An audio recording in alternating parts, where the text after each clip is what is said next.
The throne room of the Draxer Empire was silent. Oh. Thick blue smoke floated around silver pillars, and alien guards stood like statues. At the center sat Queen Zalara, her 6 glowing eyes full of pride. She wore a crown made of starbone, and her voice echoed like thunder whenever she spoke. But today, she was laughing. "Humans," she said. Leaning back, they were just stories told to scare hatchlings. Her generals remained quiet, though unease sat on their faces. One of them, General Harkin, stepped forward. His voice was firm, but his claws trembled slightly. "My queen, this is not just a story anymore. Outpost K7 has fallen." The last message from Commander Zell said one word: human. Then the signal ended. The queen smirked, waving her long fingers. Maybe he saw a shadow and panicked. Perhaps it was pirates or a malfunction. "Humans, that race died centuries ago." Another general spoke, this time with urgency. "We recovered debris from K7. It shows signs of ancient Terran design, but far more advanced. Their ships didn't explode, they were melted. And not a single body was found. Not even the enemy." Zalara stood up, her armored heels clicking on the crystal floor. She walked slowly down the steps of her throne, her cape trailing behind. Like fire, I have ruled this galaxy for 100 years. I've crushed rebellions, destroyed empires, and walked through black holes. If humans were real, they would have shown themselves long ago. I do not fear shadows." The generals lowered their heads. None dared to challenge her belief. In the back of the hall, a small scholar raised his hand. He was not a soldier, but he had been studying human archives for decades. His name was Cyril. "My queen, if I may," he said carefully, "the ancients records speak of human warriors not as conquerors, but as monsters in battle. They were peaceful, till they were provoked. Once that happened, even the stars feared them." Zalara turned her gaze toward him. Her eyes glowed brighter. "Then why did they vanish?" "No one knows," Cyril replied. "Some say they became too powerful. Others say they saw something that made them leave. But if one has returned, it will not be a mistake." The queen laughed again, this time louder. "If a human is out there, let him come. I will greet him myself and remind him who rules this galaxy now." Outside the palace, the twin moons of Draxos glowed over the capital city. Lights danced in the sky, and citizens enjoyed the festival of storms, unaware of the warning signs.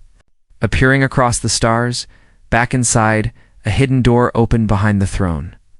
A private messenger stepped forward, his wings burned and armor cracked. He fell to his knees and held out a blood-covered datapad.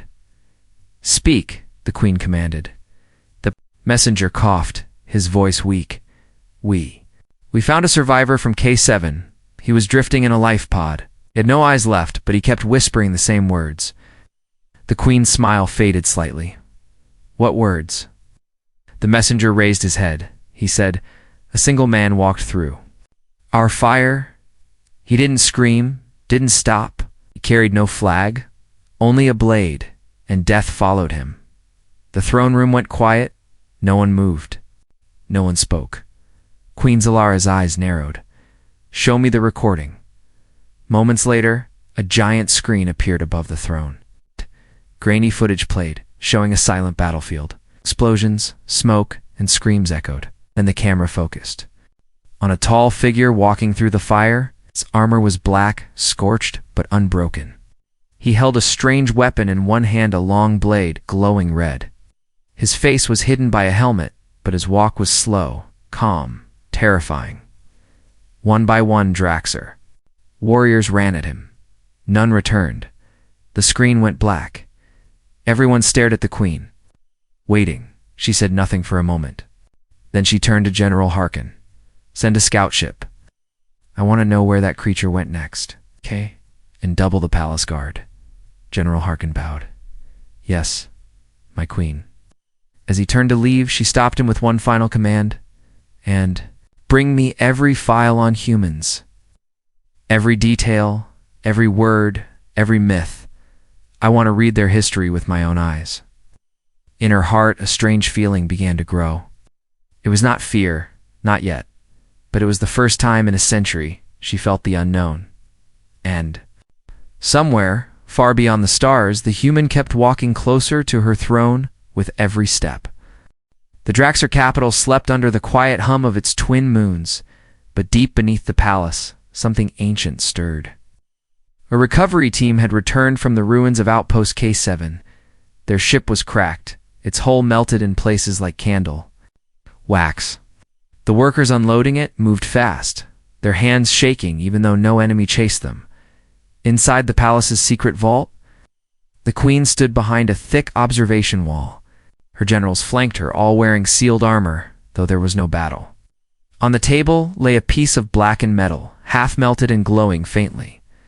"This is what remains of our fleet," said General Vorn, his voice cold. Queen Zalara narrowed her eyes. "You brought me junk."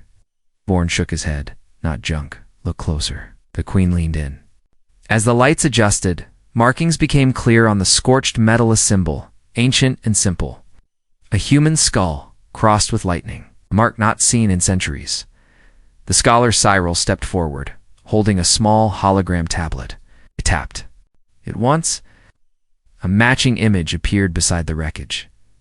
"This symbol," he said, "was the insignia of Earth's ancient warriors' Terran ghost units. They were trained for deep strike missions. They worked alone. Their motto was simple: one enters, none leave." The queen stared in silence. A technician walked into the chamber with a small floating drone. It carried the black box recovered from the wreckage of Outpost K7. "We decrypted it," the technician said, his voice low. Only one recording survived. The screen flickered to life. The sound of alarms screamed. The feed was chaotic, spinning, filled with smoke and shouting. Then it focused on a narrow corridor lined with blue lights. At the far end, a figure appeared, slow, steady, not running. A single human. The Draxxir soldiers opened fire. Beams of plasma filled the hallway, but the man kept walking. One by one, the plasma bolts dimmed. Something disrupted the energy midair. As the human reached the end of the corridor, the footage went black. The queen clenched her fist. "What kind of weapon blocks plasma fire like that?" No one answered. Another general spoke carefully. "We found marks across the wreckage. Not from bombs or drones. They're too precise, almost surgical." Queen Zalara's face grew still. "You mean this human did it alone?" The silence was the answer. General Vorn cleared his throat. "There's something else. A scout ship we sent after the outpost. Never arrived. Lost." The queen asked. "Destroyed," he replied. He traced its signal halfway through. "The hell is belt," it stopped. No wreckage, no distress call, just vanished. Cyril stepped closer, lowering his voice. "Your Majesty, this is no longer legend. This is a storm." Zalara turned away from the screen and walked toward the edge of the room. She looked out through the crystal wall at her empire below, the lights of her people glowing in the distance. "All my life, I believed humans were extinct, and yet one walks among us." A second technician rushed in, holding a fresh transmission. "My queen, urgent message, known signal detected at the edge of Sector 9. "What kind of signal?" "Untraceable. But it matches the same energy spike we saw just before K7 fell." The queen turned to her generals. "I want ships on standby. Lock down Sector 9. If a human is hunting us, we will not run. We will catch him." Cyril stepped in front of her. "Your Majesty, with respect, you should not go near this alone. The humans are not like us. They don't follow rules. They strike from shadows and disappear." The queen raised her head high. "Then let him come. Let the last legend walk through my empire. I will face him. I will see with my own eyes what makes humans so feared." Above them in the night sky, a streak of light passed over the moons. A drop pod, silent and fast, entered the atmosphere without being noticed by any radar. It landed in a quiet valley beyond the mountains. The human had arrived. Outpost Garnax 12 stood like a metal beast in the frozen north of planet Draxos. It was one of the oldest Draxxir stations built to survive war, weather, and time. Giant plasma cannons lined its walls, and every guard wore reinforced armor. Queen once said, "If Garnax falls, nothing is safe." No one ever believed it could be touched, until tonight. Captain Zorak sat inside the control tower, sipping dark spice juice. The wind howled outside, sharp enough to tear flesh. His soldiers laughed nearby, bored from the lack of action. They had heard the rumors, core stories about a human shadow that destroyed Outpost K7, but none of them believed it. K27 was probably hit by pirates. Humans were myths. A red light blinked on the console. Zorak raised his eyes. He pressed a button. The radar showed a small signal moving fast across the sky. One drop pod. He frowned. Only one. He stood up and shouted, "Eyes up, weapons ready. We've got incoming." The laughter stopped. Soldiers ran to their positions. Cannons powered up, and sirens howled across the walls. Spotlights searched the clouds. A shape dropped through the sky like a meteor. One figure stepped out of the fire. No armor squad followed. No machines. No ships. Just one man, a human. The guards opened fire without warning. Blue plasma rained down on him from the walls, enough to burn through 10 tanks. But the man didn't stop walking. His long coat flapped behind him, his boots cracked the frozen ground. His blade hung at his side, silent, heavy. "Waiting, Captain." Zorak's voice shook as he ordered full bombardment. "Bring him down now." Oh. The cannons launched thermal rounds, each one enough to erase a building. But the man stepped forward, unharmed. A strange shimmer surrounded him, like a field. Bending reality.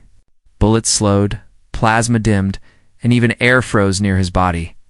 One soldier panicked and jumped off the wall. Another dropped his weapon and ran. But the man didn't rush. He just kept walking forward, as if time moved slower around him. Then, he moved fast, too fast for eyes to follow. He was at the gates before the alarms could finish screaming. His blade lit up red, then tore through steel like it was cloth. He cut down the guards without mercy. They didn't scream long. Inside the control room, Captain Zorak tried to call the Queen. Static. He tried to send the black box drone. Nothing.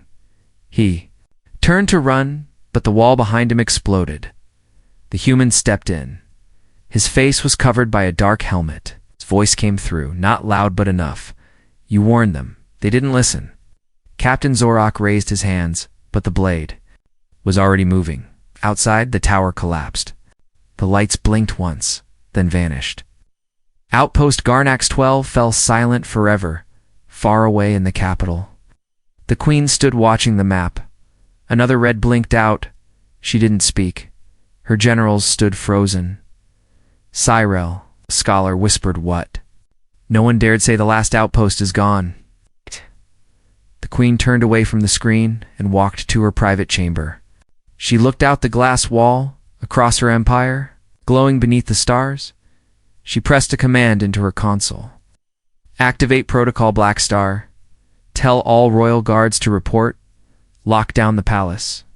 Her voice remained calm, but her heartbeat was not, because now she knew.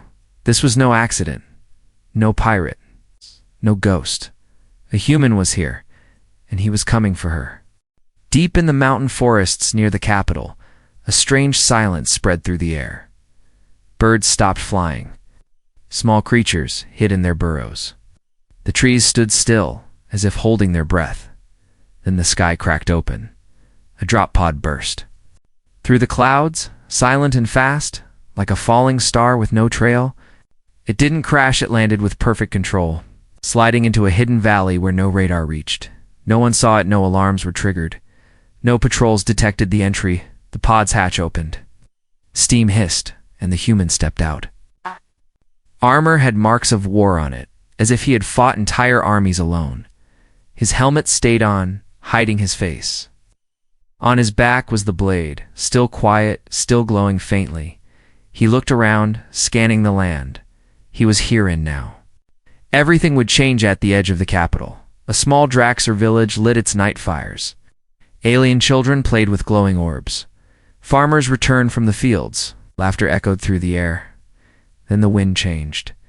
An old villager looked up and froze. He had seen war before. He had seen what real fear felt like. He dropped his basket and whispered one word. Human. The guards laughed at him. Till they saw the figure walking toward the village. He didn't run. He didn't sneak. He walked straight through the center road, as if he owned the planet the Draxer. Guards stepped in front of him, raising their weapons. Halt, identify yourself, the human said. Nothing. One of the guards fired a warning shot. The human moved in one blink. He was behind them. His blade slid out from its sheath with a quiet hum, and both guards fell without sound. Clean cuts, no mess. Precise and cold. The villagers screamed and ran, but the human didn't chase. He kept walking, heading toward the ridge where the Queen's palace stood like a crown above the land, back in the capital. Panic reached the Royal Guard. A scout drone picked up blurry footage of the village. The human had been spotted within minutes. Queen Zalara's elite warriors prepared for launch. They were not ordinary soldiers. They were champions each. One had defeated armies each. One had been trained for one purpose. Defend the Queen. They launched in sleek hovercrafts, black and silent, flying low over the trees. The Queen watched their path from her war room, arms crossed. Eyes glowing brighter than before. She didn't send messages. She didn't beg. She sent killers in the valley. The champions landed in a circle, 12 of them, moving fast, surrounding the human. He stood still in the center, not even turning to look at them. One champion stepped forward, her armor shining with red streaks. You should have stayed hidden. Terran, she growled still. The human said nothing. The other champions raised their weapons, and the forest trembled. Then it began. The first to strike was torn in half before he could blink. The second tried to leap, but midair, his armor split open. The third screamed and ran. No one ever saw her again. It wasn't a fight. It was a message. The last two champions backed away. Trembling, the human walked past them without a glance. He was not here to play. He was here for one reason. The Queen news reached the palace in seconds. The war room went silent as footage showed 11 champions lying in pieces. One still lived, barely breathing. Whispering over the radio, he's not a soldier, he's a force. Queen Zalara stood up slowly. She didn't speak to anyone. She walked to the ancient chamber behind the throne. Inside waited the armor of her ancestors, forged with black fire. Worn only once in a lifetime, she placed each piece on with steady hands. Her reflection stared back from the metal. This wasn't about pride anymore. This was survival. She turned to her guards. Seal the palace. Prepare the arena. If this human wants a legend, he will find it far below, in the shadows of the mountain. The human climbed without sound, step by step, closer to the throne, closer to the one who still didn't believe he was real. The arena under the palace had not seen blood in 100 years. Its walls were built from meteoric stone, its floor made of black glass that once melted under a sun's rage. This place was sacred, reserved only for battles the Queen herself chose to witness. It had been silent for a century, but tonight it breathed again. Torches lit the edges, casting long shadows. Guards lined the upper walls, their weapons ready, their eyes full of fear. Whispers passed between them. The human was coming. Queen Zalara sat in the high seat above the ring, dressed in full battle armor. Her crown was gone. She didn't wear jewels. She wore war. Across from her stood her last champion general, Kaylee. Was the tallest of all Draxer warriors, covered in thick armor made from dark dragonhide. His weapon was a dual-blade staff, tipped with plasma edges that hissed with energy. He had never lost a fight, not even once. He looked up at the Queen. Waiting for her signal, she raised one hand. Bring him in, she said. The heavy doors opened. The human walked through the archway like a shadow given form. He carried no gun, no backup, just his sword and silence. The guards tensed as he entered the ring. He didn't look at them. His eyes locked only on Kale. 2, Warriors 1 stage. The Queen's voice rang through the arena. You killed my champions. Now face the one who trained them. Kale pointed his staff toward the human. You won't walk away this time still. The human said nothing. He took one step forward. Kale attacked without warning, spinning fast, his staff slicing through the air. Like lightning, the human ducked, sidestepped, and with a flick of his blade, Sparks flew. Kale roared and charged again. Swinging with full force, Metal screamed. The audience leaned in. The queen stood up slowly. Kel was faster than most could see, but the human moved like time was slower for him. Every strike was blocked with smooth precision. Then the moment came. Kale lunged with both blades. Aiming for the heart, the human stepped forward instead of back. His sword flashed once, then.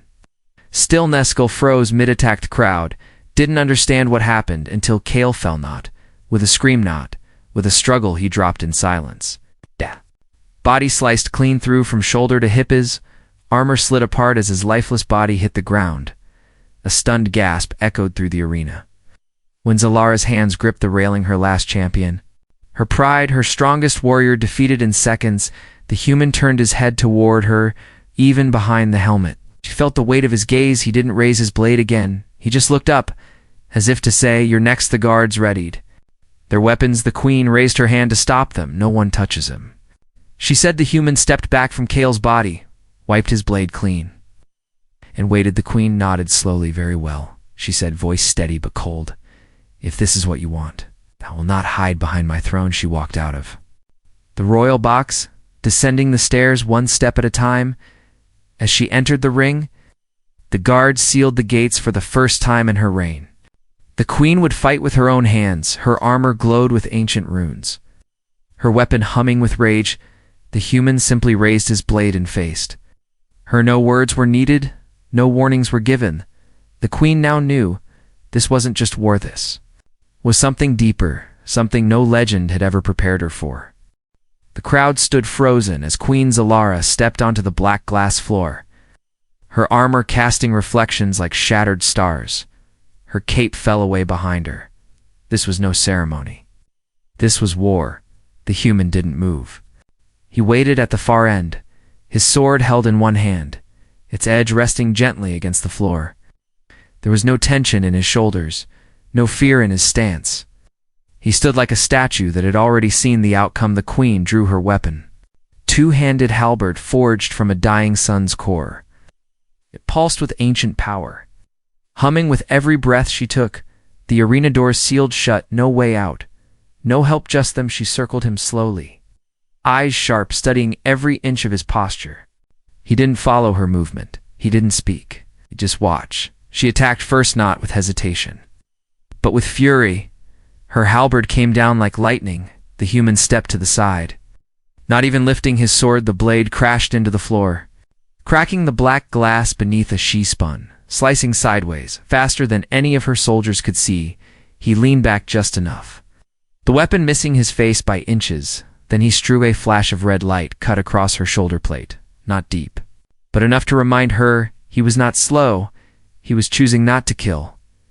Yet the queen growled and charged again.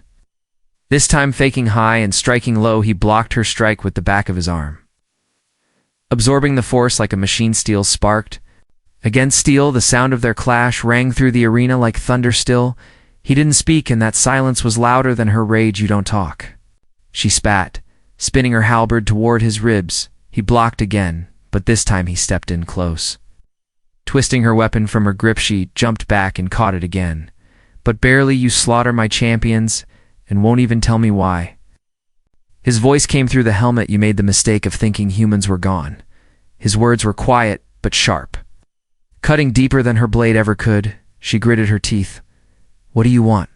He didn't answer. He stepped forward. She attacked again, but he caught the halberd mid-swing with one hand. No magic, no trick, just strengthened. Then he snapped the weapon in half. The crowd gasped. Zalara stumbled back, now holding two useless pieces. Her breath quickened. She had faced gods in battle, crushed warlords with her bare hands, but never had she been disarmed like this. Not by one, not by a human. She drew her short blades, twin daggers laced with venom. She rushed forward, slicing fast, aiming for every weak point in his armor. He took a step back, then another. She pressed harder, furious now, striking with everything she had. And then he caught both her wrists, held them still, lifted her off the ground. Her blades dropped. Her feet kicked at nothing. He placed her gently back down, then let go. He could have killed her, but he didn't. Stared up at him, breathing heavy, chest rising and falling with heat and confusion. Why? Why didn't you finish it? His voice was colder now. I came with a warning, not a war. But if you keep chasing myths and ignoring the truth, you'll lose everything. She blinked, not just at the power he held, but at the message. He wasn't here to conquer. He was here to remind them the legends weren't dead. They were walking again. The human turned away and began to walk toward the sealed arena gate. The guards didn't move. No one moved. Queen Zalara stood still, her armor cracked, her pride broken, but her spirit was not. She knew now. This human wasn't just real, he was something. Maria Gos, from the Pasta Shadow, from Forgotten Wars, a living answer to the arrogance of empires, and she had stood before him and lived. The palace halls were silent as the human walked out of the arena, alone. No guards blocked his path. No weapons followed him. Behind him, the queen remained standing in the center of the shattered ring, her armor cracked, her hands shaking, her mind full of questions she had never dared ask before today. High above the capital, the sky changed. The stars looked closer somehow, brighter, like they were watching in every corner of the empire.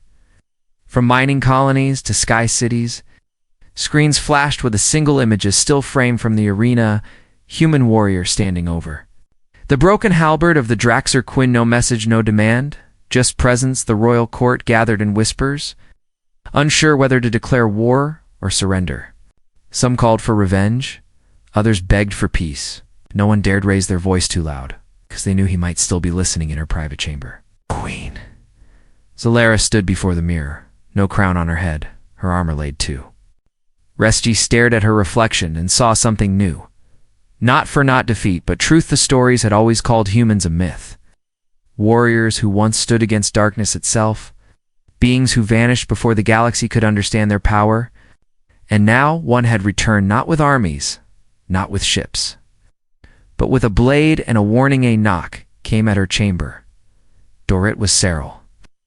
The scholar, he bowed his head before speaking. Your Majesty, the people are waiting. They want to know what happens now. She looked out the window, where the city lights flickered under the night sky. Tell them the truth, she said. Tell them a human came to our world. Tell them he defeated everything we thought was unbreakable.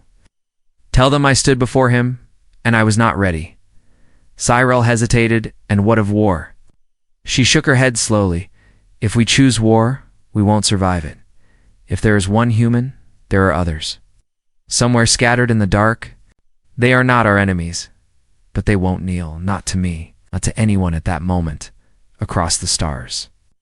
The Council of Sartor received the same footage. The High Chancellor dropped his goblet when he saw the human cleave through a champion. With one clean strike across the galaxy, the silent message spread: a human had returned, and the universe was no longer safe in ignorance. A barren moon far from the Draxer Empire. A deep bunker lit up for the first time in centuries. Inside were others, men and women in black armor, silent, still waiting. One turned to the screen and nodded. It's begun, he said. Another voice answered from the shadows. They'll remember us now, back on Draxos. The queen stepped onto the royal balcony. Thousands gathered below, silent, watching her face. She spoke not with pride, but with clarity. The legends are real, she said, her voice strong. They walk among us again. The crowd didn't cheer, they didn't scream. They listened because now they understood this wasn't the beginning of war. This was the return of something older, something stronger, something human. And in the distance, beyond the stars, other races prepared, some and fearsome and all, but none in doubt, because the galaxy had been warned on this time. They listened.